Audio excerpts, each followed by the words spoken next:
Alright, movie की starting एक बड़े ही अनएक्सपेक्टिंग वे में होती है, जहाँ पर हम सभी ही एक सुनसान सा हाईवे पे कार के अंदर बैठे हुए किसी डेविंसन नाम की फैमिली को, जिसमें वाइफ का नाम सारा, साइड में बैठे हुए उनके बेटे टॉम एंड ठीक पीछे की तरफ बैठे हुए सारा के हस्बैंड रिक को देखते हैं, जो कि ये सभी ही हाईवे के जरिए इलिनॉय से ऑस्टिन की तरफ ही जा रहे थे। तो तभी ही कुछ ही दूर अचानक से सारा वो ड्राइव करते हुए अपनी कार को एक सामने की तरफ ही दिख रहे हैं, एक बड़े से हिरन से टकरा देती हैं, तो जिससे इसे बिल्कुल ही अनएक्सपेक्टिंग सीन को देखते हुए सारा वो तुरंत अपनी कार को हाईवे पे सड़क किनारे खड़ी करते हुए अपने पति रिक को ठीक पीछे ही मौजूद उस एक्सीडेंट वाले स्पॉट पर जाकर, जहाँ पर वो हिरन इनकी कार से टकराया था, रिक को उधर जाकर उस हिरन के बारे में देखने के लिए कहती हैं, ताकि अगर वो हिरन अभी भी जिंदा हो तो सारा वो उसको हॉस्पिटल ले जाकर उसकी जान को बचा सकती थी। बट अनफॉर्चुनेटली ऐसा बिल्कुल भी नहीं हो पाता, बिकॉज रिक वो उससे एक्सीडेंट वाले स्पॉट पे गया था, जहाँ पर वो घूमकर बस अपनी वाइफ के पास ही आता है। तो तभी ही सारा को ठीक अपने सामने एक बड़ा ही दिल दहला देने वाला सीन देखने को मिलता है कि रिक के चेहरे को किसी ने, जैसा कि अभी हम सभी देख ही रहे हैं, शॉकिंगली उसको आधा साइड में से फाड़ कर पूरा का पूरा चेहरा चीर डाला था। तो जहाँ पर उसके चेहरे के इतनी बुरी तरीके से फटती ही रिक उसकी एट द मोमेंट ही सारा के सामने ही डेथ हो जाती है, जहाँ पर सारा वो अपने पति को ऐसे मरते हुए थे सिवा चिल्लाने के अलावा कुछ भी नहीं कर सकती थी। वेल, अब आखिर में कैसे और किसने रिक को इतने ब्रूटलाइज तरीके से मारा है, तो इसके बारे में आप सभी को भी बहुत ही जल्द अपना आप ही मूवी मार के देखकर पता चल जाएगा।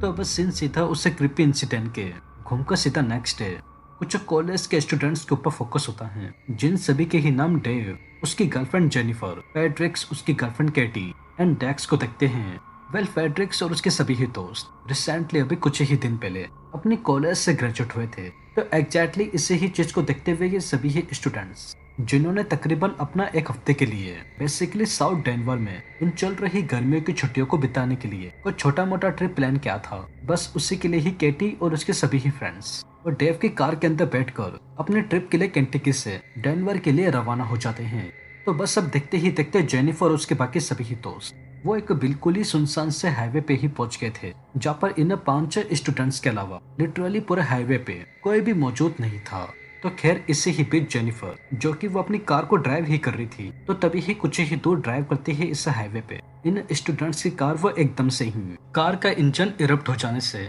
वो बीच रास्ते में ही अपने आप ही अनफॉर्चुनेटली बंद हो जाती हैं। तो जहाँ पर इस अनरियलिस्टिक सीन को देखते हुए जेनिफर एंड डेक्स वो तुरंत ही कार से निकलकर बेसिकली रात होने से पहले कार के इंजन को सही करने की कोशिश करते हैं, क्योंकि जैसा कि मैंने आप सभी को बताया कि इस वियर्ड से दिखने वाले सुनसान से इलाके पे इन 4-5 स्टूडेंट्स के अलावा कोई भी मौजूद नहीं था। तो एग्जैक्टली इसी ही बात को देखते हुए डेक्स वो कार को नीचे से ठीक करने की कोशिश ही करता है, बट अनफॉर्चुनेटली उससे कार का इंजन ठीक ही नहीं हो पाता, क्योंकि अब रही बात इनके कार के ठीक पीछे, जैसा कि अभी हम सभी देख रहे हैं, पेट्रोल पंप एंड मोटल के अंदर भी कोई नहीं होता, ताकि डेक्स और उसके फ्रेंड्स वो उधर जाकर बेसिकली वहाँ काम कर रहे हैं, किसी इंसान वगैरह से हेल्प लेके उनसे अपनी कार को ठीक कराकर इधर से निकल सके। वेल, अब आप सभी ही सोच रहे होंगे कि आखिर में कैसे इस वेल इक्विप्ड मोटल एंड उसके पास उस पेट्रोल पंप के अंदर कोई भी इंसान मौजूद क्यों नहीं था। तो इसके पीछे का रीजन कुछ ऐसा है। वेल, अभी जिस हाईवे पे वो motel and petrol pump and Dex और उसके दोस्त मौजूद थे, तो दरअसल ये हाईवे वही हाईवे होता है जिसे हम सभी ने ही मूवी के स्टार्टिंग में डेविंसन फैमिली को उधर से गुजरते हुए देखा था, जहाँ पर एक मिस्टीरियस किलर ने रिक के चेहरे को बड़े ही बेरहमी से फाड़कर उनको ब्रुटल तरीके से जान से मारा था। बस उसी ही किलर ने इस मोटल एंड पेट्रोल पंप में काम करने वाले लोगों को भी कहीं न कहीं से मिस्टर रिक की तरह ही बेरहमी से जान से मार दिया होता है। तो बस सब अनजाने में ही सही बट गलती से डेक्स और उसके सभी ही दोस्त ये एग्जैक्टली उसी ही हाईवे वाली जगह पे ही आ जाते हैं। तो खैर, by the way, Katie, Jennifer, Pedricks, Dex and Dave वो सभी ही धीरे धीरे अंधेरा होते हुए थे, रात होते हुए थे, जो कि इनकी कार अभी तक स्टिल ठीक नहीं हुई थी। अब ना चाहते हुए ही बट मजबूरी में ही पेड्रिक्स, केटी एंड बाकी सभी को मोटेल के अंदर ही रुकना पड़ता है, जो कि इसके अलावा इन सभी के पास और कोई चारा ही नहीं था।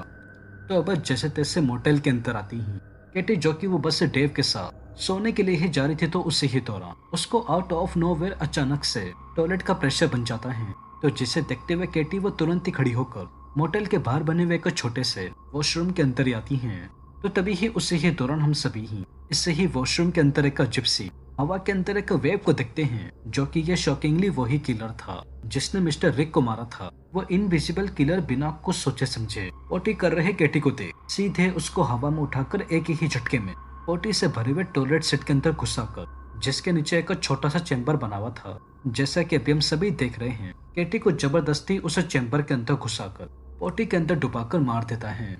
बट बात अभी इधर ही खत्म नहीं होती। वेल, केटी कितने बुरी तरीके से मरती ही सीन अब सीधा मोटेल के अंदर डेव के ऊपर ही फोकस होता है, जहाँ पर डेव वो इतनी देर से केटी को वॉशरूम जाते हुए देख, जिसको अब तकरीबन सरप्राइजली 2-3 घंटे से ऊपर हो चुके थे। तो इससे हैरान कर देने वाली बात को देखते हुए डेव वो एकदम से खड़े होकर केटी के बारे में मोटेल से बाहर जाकर पता ही करता। तो तभी ही उसे ही वक्त हम सभी ही डेव के कमरे के अंदर एक बार फिर से उसे ही अजीब सी दिखने वाली वेव को देखते हैं, जिसने अभी थोड़ी ही देर पहले केटी को बड़े ही ब्रूटल तरीके से वॉशरूम के अंदर मारा था। डेव वो अपने ठीक सामने इस अजीब से दिखने वाली वेव को देख, जिसको कुछ समझ में नहीं आ रहा था कि ये वेव जैसी चीज क्या है। डेव वो उससे डर के भागता तो उससे पहले ही वो क्रीपी से दिखने वाली वेव सेम केटी की तरह ही डेव की बॉडी के बीच में से 2 टुकड़े कर भैर में से उसको फाड़ कर जान से ही मार डालती हैं। वेल, अब आखिर में ये वेव जैसी फाइनली चीज क्या है जो लोगों को इतनी बेरहमी से मार रही है, तो इस बारे में हम सभी ही अच्छे से मूवी के एंडिंग में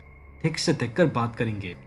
तो बस फाइनली इस मूवी के एंडिंग में केटी एंड डेव कैसे मर जाने के बाद सीन अब डायरेक्टली वन लास्ट टाइम घूमकर सीधा जेनिफर एंड फेड्रिक्स के ऊपर फोकस होता है, जहाँ पर वो दोनों अपने अपने मोटेल्स के रूम्स के अंदर ही सो रहे थे। तो उससे ही वक्त फेड्रिक्स एंड जेनिफर को ठीक बाहर की तरफ से अपने फ्रेंड डेक्स की बहुत ही तेज की चिल्लाने की आवाज सुनाई देती है। तो जिसे सुनते ही फेड्रिक्स एंड जेनिफर वो तुरंत अपने रूम से बाहर निकलकर इस बारे में आसपास कुछ देखकर पता ही करते। तो तभी ही उन दोनों को ठीक अपने सामने एक बड़ा ही दिल दहला देने वाला सीन देखने को मिलता है कि ठीक पेट्रोल पंप के पास वही क्रिपी सा वो वेव वाला किलर डेक्स को भी उसकी छाती के अंदर एक ड्रिलर घुसाकर डेक्स की पूरी बॉडी को ही बीच में से खींचकर फाड़ डालता है। तो जहाँ पर डेक्स को इतनी बुरी तरीके से मरते हुए देख फेड्रिक्स और उसके पास से में ही खड़ी हुई जेनिफर, वो दोनों ही ठीक अपने सामने डेक्स को इतनी बुरी तरीके से मरते हुए देख अंदर से इतना ज्यादा डर गए थे कि वो अपनी खराब पड़ी हुई कार के पास जा उसके इंजन को जैसे तैसे ठीक करते हुए, जो कि सरप्राइजली इतने ट्राई करने के बाद